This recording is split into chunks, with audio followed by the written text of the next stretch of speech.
Hello, I'm Kristen, also known as Voolenvine, here on my YouTube channel, on Instagram, on Ravelry, and pretty much everywhere else on the interwebs. And as always, I'm so happy that you're taking some time out of your day to chat about all the knitting, all the sewing, all the making, or whatever crafty rabbit hole I happen to be diving down this week. And I hope wherever you are in the world, as always, that you are doing well, staying safe, and not going too batty, staying inside for the umpteenth week. I'm hanging in there, although I'm not gonna lie, it's getting a little ridiculous. I have not left the house except once a week, maybe to go to the post office and drop off packages, but other than that, I've been staying put. And I am excited for the warmer weather though. That means I can just open up the windows and get some fresh air in. Anyway, I'm sure you can commiserate, but I hope wherever you are, you're doing well. Just a couple of announcements before I get into what I've been making this week. First, I just want to give a huge thank you to those of you who signed up for my Patreon.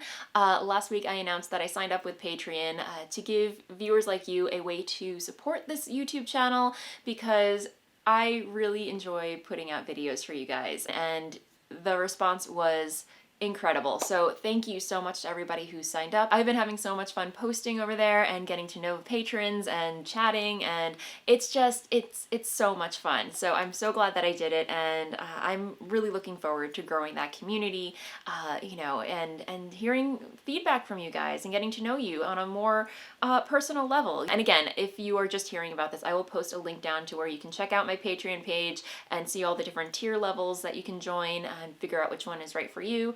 But again, at the end of the day, if you decide that, joining Patreon is not for you at the moment, completely fine. The fact that you're here enjoying my YouTube channel and commenting below and just overall just enjoying it means the world and is more support than you can ever imagine. So thank you so much to everybody who did sign up, and I can't wait to see where it goes. I have one more announcement. As always, we have our History Make-Along, our History Mall, that is a year-long make-along, so you can knit, you can sew, you can crochet, you can weave, embroider, whatever your craft is, you are welcome to join this make-along, and you can do that by hopping over to the Voolenvine Ravelry group, which is the place to be to partake in all of our make-alongs here on the channel.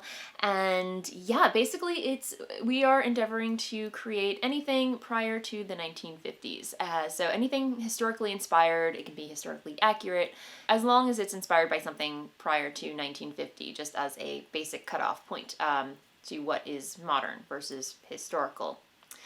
I'm rambling. Hop on over there. There's lots of conversation, lots of posting, and of course, as always, lots of inspiration over in that thread. So again, links below, and I hope to see you over there.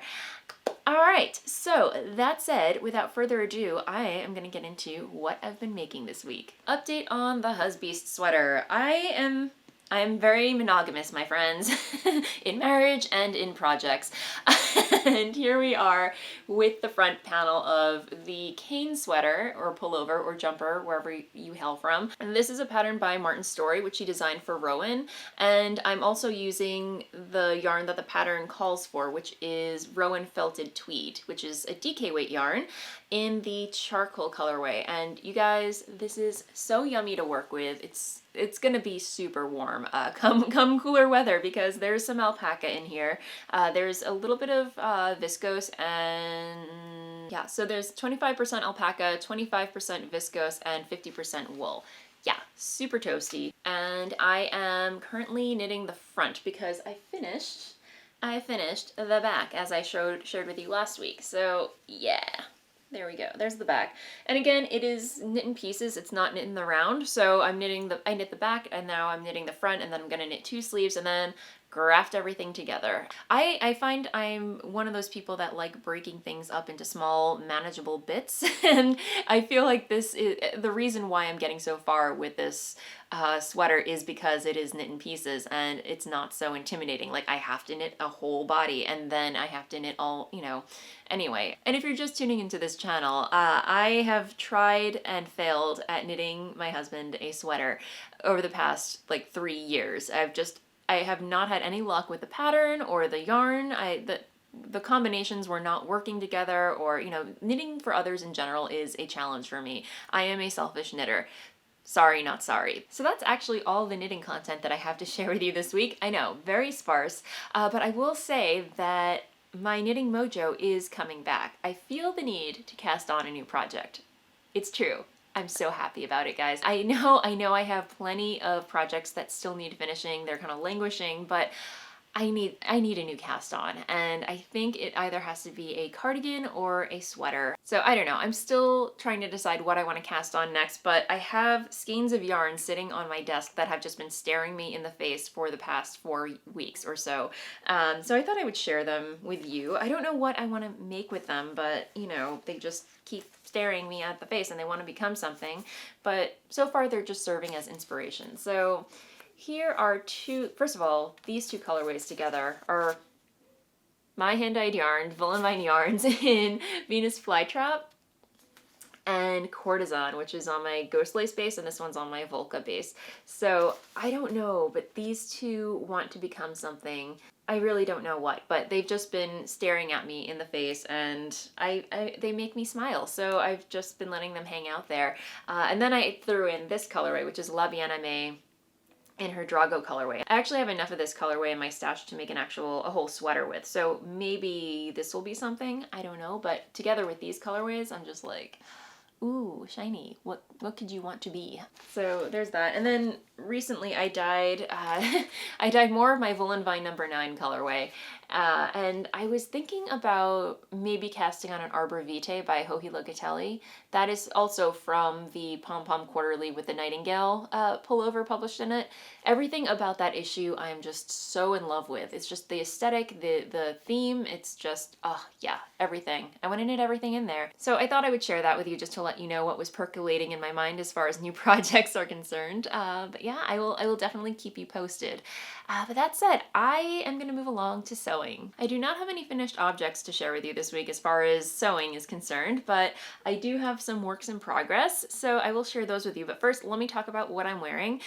This is the Zephyr Dress by Deer and Doe Patterns, and probably the most worn outfit that I have made. It's just so versatile, so transitional between seasons. I just like chucking it over some leggings and some boots and putting a cardigan over, and Bob's your uncle. But anyway, really great pattern. Highly recommend it for beginners that are just getting into working with jersey, and just a really clear, well-written pattern in general. And I will link to, I did blog about it, so I will link to my blog post where I give you all the details about putting this garment together. So yeah, that is what I'm wearing. But yes, I also, as I mentioned last week, I said that I was going to tackle this pattern right here, which is very easy Vogue V9265, which is a simple A-line dress with princess seams and these glorious poof sleeves right here. And I am done making the bodice. So this is, again, I'm making it with black fabric. I'm probably not going to be able to get it to show up on camera, so I will pop a photo of the fabric here, which I got from fabric.com. And are you surprised? Nope. That's where I pretty much get all of my fabric from. I just like them. Normally their shipping is very swift, and I also get a discount from them, and they just have like a really good selection, I find. But yeah, I will try this on over what I'm currently wearing so you can get an idea of, you know, what the shape is. But let me stand up. So yes, this is what the sleeves look like, and I am totally here for it. So for the sleeves, I had to insert elastic, which I'm not a huge fan of in general, mainly for waistlines, but when it comes to sleeves, you know, if I roll my sleeves up, the elastic casing is concealed, but yeah, you can do a lot of things with these sleeves, basically. So the only thing left to do is pretty much just add the skirt and insert a zipper, and I will have a new dress. And the fabric itself is semi-sheer, so I did actually line the bodice, so you can't, you know, I'm not going to give anyone a show, but I did leave the sleeves unlined just because, you know, it's going to get warmer out, and, you know, I need a little bit of ventilation, and I think it has kind of like a cool, a little, you know, a very nice effect, if you will. Yeah, and I did make a muslin. I behaved. I was very good. And I will show you what the muslin looks like.